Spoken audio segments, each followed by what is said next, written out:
What's going on? What's going on, y'all? Y'all know who it is. You know what it is, man. It's your boy Big June. I'm back with it. Here with another episode of Big June Sports Talk, man. Where sports discussion becomes sports debates and so on and so on, man. But we discuss the good, the bad, and the ugly. Everything and anything in the sports world, I touch on this platform, man. Before I hit it off, hit that like button, hit the subscribe button, tell a friend, tell another friend.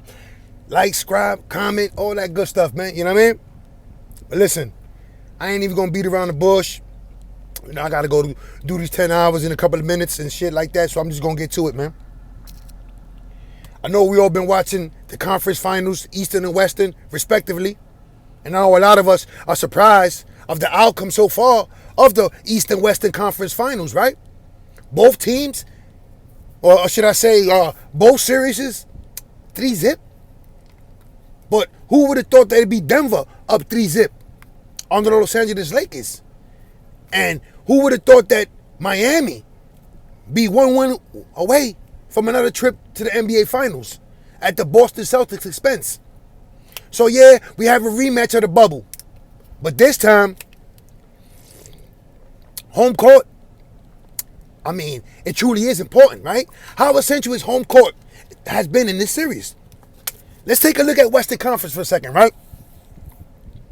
I know everybody was riding the LeBron bandwagon, LA looking good, D'Angelo Russell, Vanderbilt, these young guys, Reeves, AD looking like the AD of his own old self.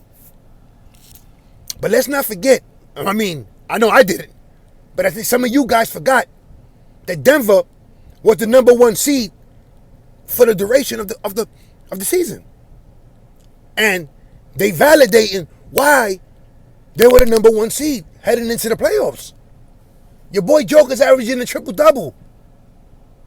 You throw in the Jamal Murray, looking like playoff Murray, right? Now, you got Aaron Gordon. You got Michael Porter Jr. You got KCP. You got Brown. Jeff Green. How deep is that Denver Nugget roster? That continuity that they've been building has led them to this moment where they're one win away from an NBA Finals berth. Now, who would have thought that the Denver Nuggets will be one win away from an NBA Finals berth?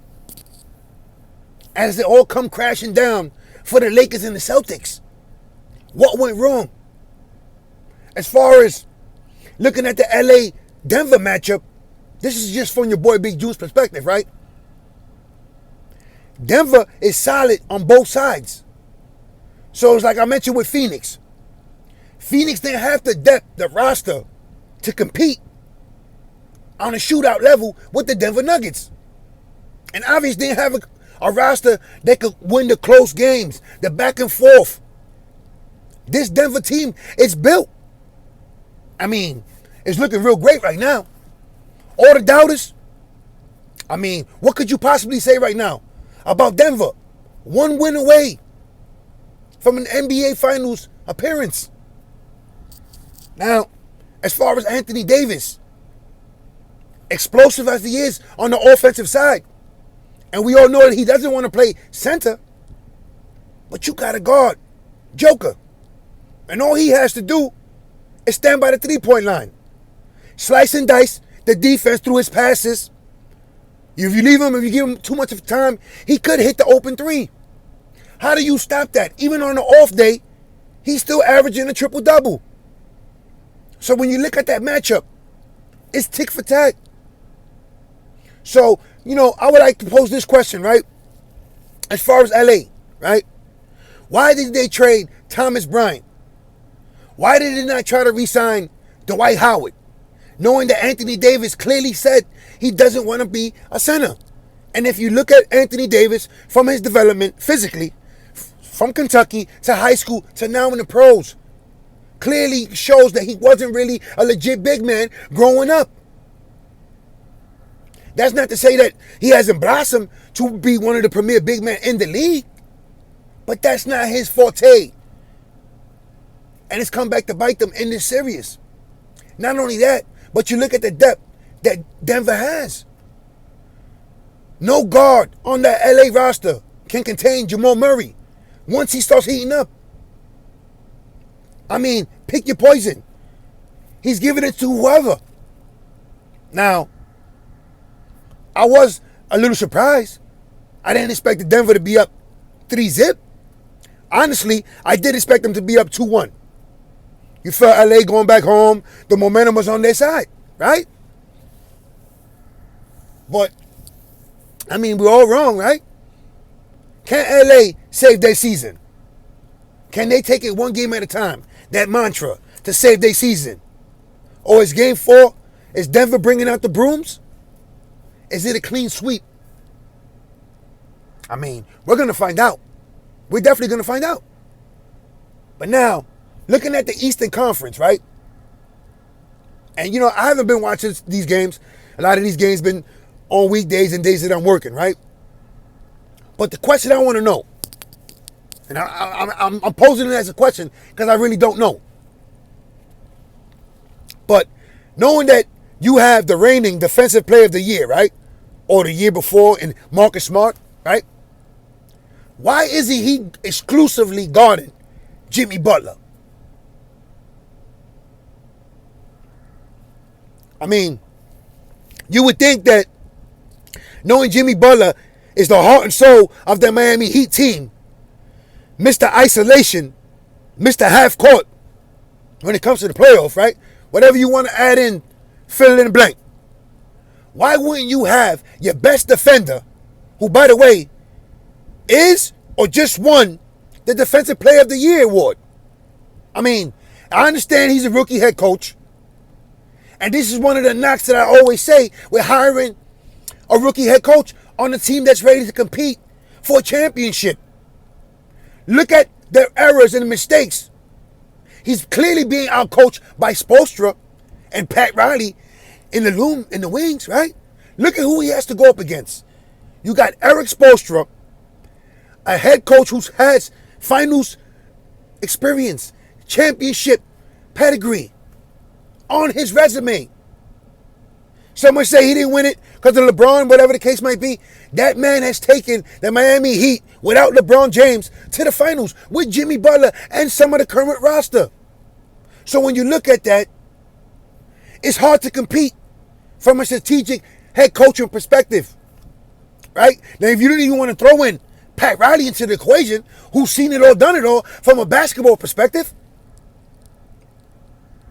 Now, this is one of the things that, as far as this series, it's clear definition of what I'm about to say. And the gift and curse of Steph Curry, Klay Thompson, Splash Brothers, and Golden State winning those championships and being a copycat league, everybody wants to shoot their way to the championship. So you live and die by the 3, right? As frustrating as it must be for you Boston Celtic fans, you know what I mean? I'm not one of them, but I know it has to be frustrating when all you see is jump shot after jump shot after jump shot after jump shot after jump shot, right? One of the things that I mentioned with my son, we was having a discussion on the series, right? And as far as Jason Tatum, one of your biggest moments in the league and in your career so far has been that dunk on LeBron James. But I think in his mind, he has that block that Bam Adebayo gave him in the bubble, right?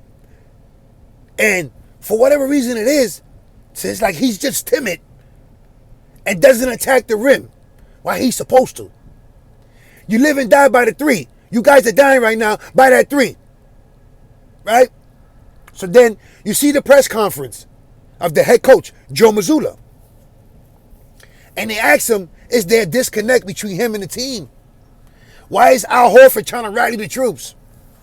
Is his message getting across? What exactly going on in that locker room? I mean, it's clear as day. They've given up on Joe Mazzulla. They've given up on this season. I mean, you lose the first 2 games at home. You head down to Miami. You would think desperation be the first 2-3 things that they show in the first 5 minutes of the game. However, it wasn't.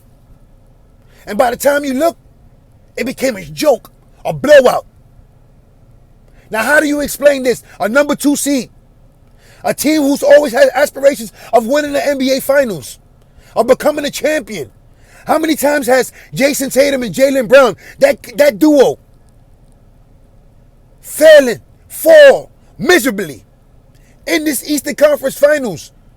What is this, the second or third time already? Now, I would say this. Once you live and die with the 3. But it's always important. And a lot of teams are paying the price now. This is just my opinion, your boy Big June, right? A big man is so needed for every team, especially if you want to be a champion. In the playoffs, half-court game, feed the big man. Open up the court for the shooters. Give the shooters some space to operate. Give the playmakers space to operate. I mean, fundamentals. Yet, what do we see? And my boy Julius Randle's a victim of this himself. He's definitely guilty of this. How many times have we seen a defender get the ball close to the post and dribble his way out of it to shoot a step back or a European 3? Like what? We just fed you the ball close to the box where you can maneuver and make your move. Play to your strengths. But here you are, dribbling your way out, trying to attempt a fadeaway 3. I mean, this is the NBA style now, right? I'm not going to get into all that as far as I feel how the NBA is moving. It feels like it's playing the FIBA ball, right? With all these 3-4 steps allowed and not calling no walks and all these amazing steps that these players are doing now, right? But the fundamentals, even your center wants to shoot 3s. You go down the court, Jaylen Brown, 3. You go down the court, Al Horford, 3. You go down the court, Marcus Smart, 3. You go down the court, Malcolm Brogdon, 3. You go down the court, Derek White, 3. You live and die by the 3. And as we can see, the Boston Celtics are going down in the ship by the 3.